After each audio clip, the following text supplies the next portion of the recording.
It's become a bit of a spectacle watching Ukraine's President Volodymyr Zelenskyy outsmart Donald Trump yet again. Trump has been lashing out, not just at Ukraine, but also at Europe, trying to pull the continent into Russia's orbit, just like he wants with Ukraine. His harsh rhetoric recently claimed Europe is impotent, leaving many folks across the continent understandably miffed. It's a bit amusing to see Trump act as if he's the one controlling who gets to influence whom, insisting that these spheres of influence rightfully belong to Russia. The New York Post had a lot to say on that. Meanwhile, Trump's also pushing for Ukraine to surrender, suggesting they should just give up the Donbass region, a piece of land Russia has been trying to seize throughout the war. Ukrainian forces, however, are not giving in. They still hold on to about 30 to 35% of Donbass, and they're keenly aware that handing it over would just give Russia a launch pad for more attacks, possibly even targeting Kyiv directly. They're standing resolute, arguing that capitulating won't lead to any kind of fair resolution or enduring peace.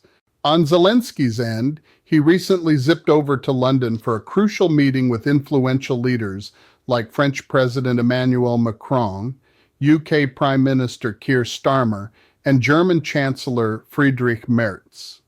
It's worth noting that while they were huddled together, Merz voiced doubts about the direction the US is taking, clearly conveying a lack of trust.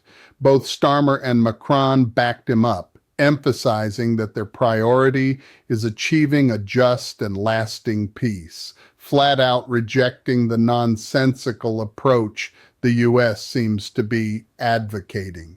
Their show of unity was quite a notable highlight. Then there was Zelensky's trip to Brussels, where he faced off against attempts by the Trump administration to hinder funding from frozen Russian assets for Ukraine's support. In Brussels, he met with NATO Secretary General Jens Stoltenberg, continuing his efforts to gather backing amidst Trump's shenanigans.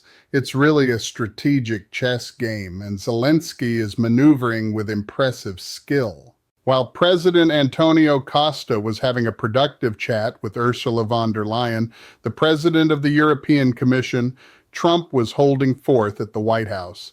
As you know, Joe Biden gave them $350 billion. You know what I gave them? Nothing. I did give them javelins at the beginning and knocked out a hell of a lot of attacks. And Obama gave sheets. Remember, Obama gave sheets and I gave javelins. But no, we have a great situation going over there, except for one problem. You got a lot of people dying, and I want to see that stop. Oh, and by the way, he casually mentioned he'll be hosting 8 or 9 championship fights at an upcoming UFC event at the White House. Priorities, right? On the other side of the pond, Zelenskyy was in London, getting into some serious discussions. He talked about how he and his team had been in constant communication with their partners over the last 24 hours, which is super important. He expressed a lot of gratitude for everyone's support and mentioned that he had a joint call with leaders from countries like Finland, Italy, Poland, and Turkey. They're all working to ensure that Europe's voice is heard in any conversations affecting the continent. Zelenskyy really hammered home the point that Ukraine is part of Europe and vice versa. If Russia manages to take over Ukraine, Europe could very well be next. He also updated everyone on the ongoing talks with the United States and all the various proposals floating around, stressing the importance of these urgent discussions. A friend of mine, Ben Hodges, a former general in the U.S. Army and someone you might know from Midas Touch Network, chimed in with his thoughts as well.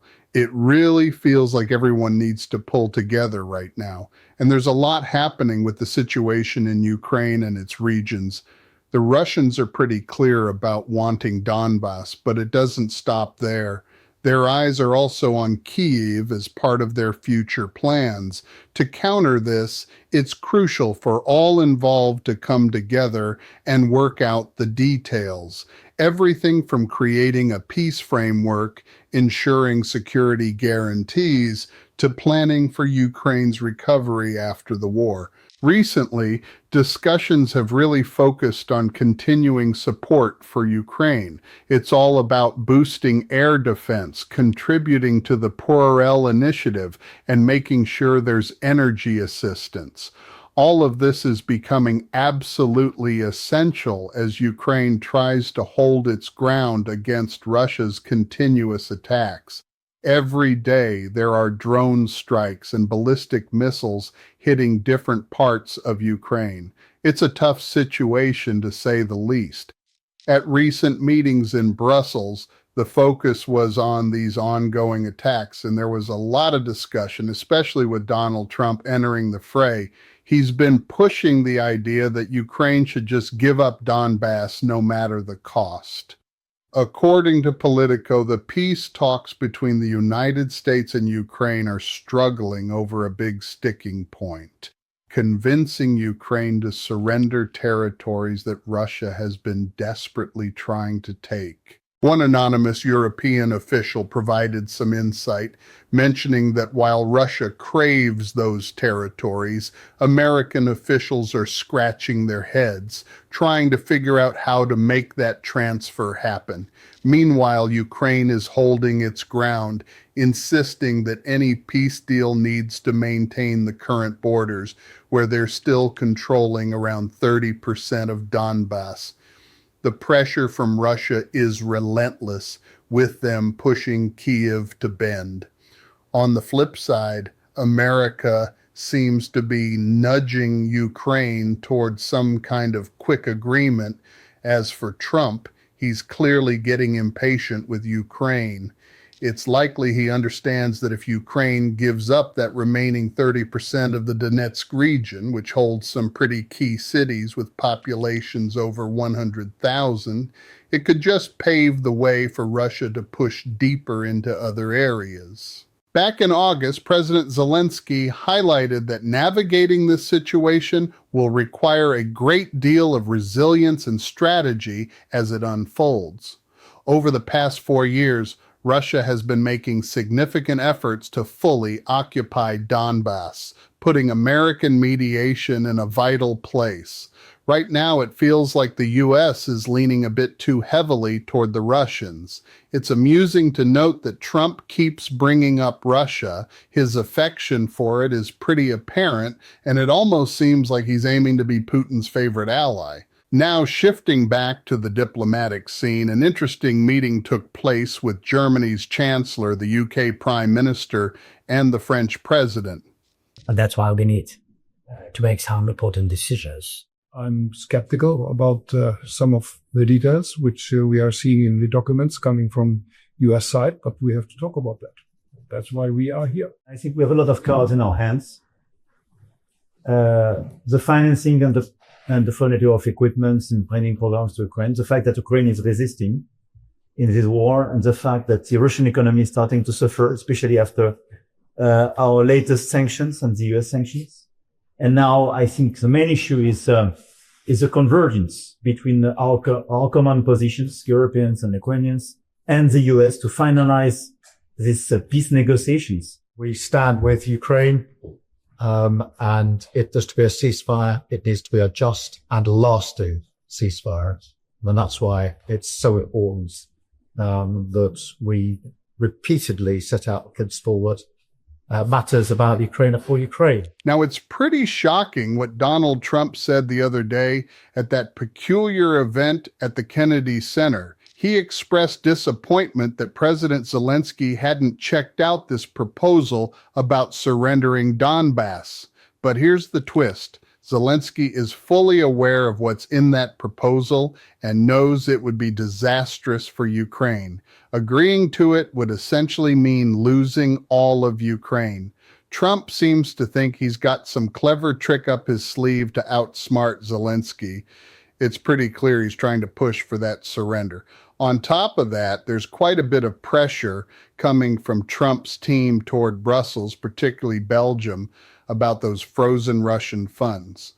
The goal seems to be getting that money back to Putin, and there's even talk that Trump wants to snag a piece of the pie for himself. That's some real behind-the-scenes action. And about that bizarre event, about Ukraine talks. What's your next step in Russia-Ukraine talks after last week's negotiations? So we've been speaking to President Putin, and we've been speaking to Ukrainian leaders, including Zelensky, President Zelensky. And I have to say that I'm a little bit disappointed that President Zelensky hasn't yet read the proposal. That was as of a few hours ago. His people love it, but he hasn't. Russia's fine with it. Russia, I guess, would rather have the whole country when you think of it. But Russia is, I believe, fine with it. But I'm not sure that Zelensky's fine with it. His people love it. But he hasn't read it. So someday you'll explain that one to me, Jeff. I don't have an explanation, sir. Lately, it's been pretty wild watching how things are shaking out on the global stage. For starters, Donald Trump talking about ending the war with Pakistan really caught my eye, especially considering he had zero involvement in it. Indian Prime Minister Modi seemed less than thrilled with his comments, almost calling him out for how ridiculous they were. Meanwhile, you can't help but notice the growing ties between India and Russia as Modi continues to meet with Putin. With the U.S. stepping back, India is leaning toward Russia as their economic relationships suffer from U.S. policies and tariffs. It's quite a shift, and it seems like the U.S. is being viewed as hostile in that region now. Over in Asia, things aren't looking great either. Japan recently brought in the Chinese ambassador for discussions, and they've made it clear that they'd defend Taiwan if China ever attempted an invasion. China's response was pretty fierce, threatening Japan's new Prime Minister Takaishi, who stood her ground and made her determination to protect her country known. Things escalated when China started using its radar systems to target Japanese military flights, which is definitely not a good sign. Japan had to file formal international complaints about this situation, yet the U.S. has remained almost eerily quiet through all of it. Trump even went so far as to advise Prime Minister Takaishi to tone down her comments about China, which feels like he's leaning towards siding with Xi Jinping. And there's more. Trump has also allowed NVIDIA to sell American semiconductor chips in China, seemingly putting profit before U.S. security. It's amusing to see how perceptions are changing across the globe, with Russia, China, North Korea, Iran, and even India starting to lean toward one side while the US, Europe, Canada, and Australia are on the other. In the background, you've got Zelenskyy working hard to solidify his position in Europe, which feels like a bit of a showdown between the US and Russia. It's unsettling how all these events are unfolding at once. You know, it's pretty amusing how Trump seems way more into discussing UFC fights than tackling serious issues. His comments really might undermine Ukraine, and honestly, they don't seem to have any clear benefits for the United States. Instead, it looks like what he's doing could backfire badly, affecting Ukraine and Europe while giving Putin an unexpected boost. It's a messy situation, and we really need to keep our eyes on it. Now, let's dive into what's been unfolding with the National Defense Authorization Act, or NDAA, because it's revealing some intriguing dynamics in Congress. We're talking about this massive military spending bill where certain provisions are being introduced to limit Trump's power to withdraw support from Ukraine and Europe. It's almost funny. Republicans, who have often seemed hesitant to stand up to Trump, are now worried about losing the U.S. influence on the world stage. They're secretly slipping in measures that say things like, you can't just abandon Europe without Congress's approval, and you can't cut off funding to Ukraine without us being in the loop. Quite honestly, it feels a bit late for that sort of realization. The most fascinating part is watching these alliances come together. I'm curious about what you think regarding all of this. And just a little reminder, if you're enjoying this kind of analysis and want to stay updated, go ahead and hit that subscribe button.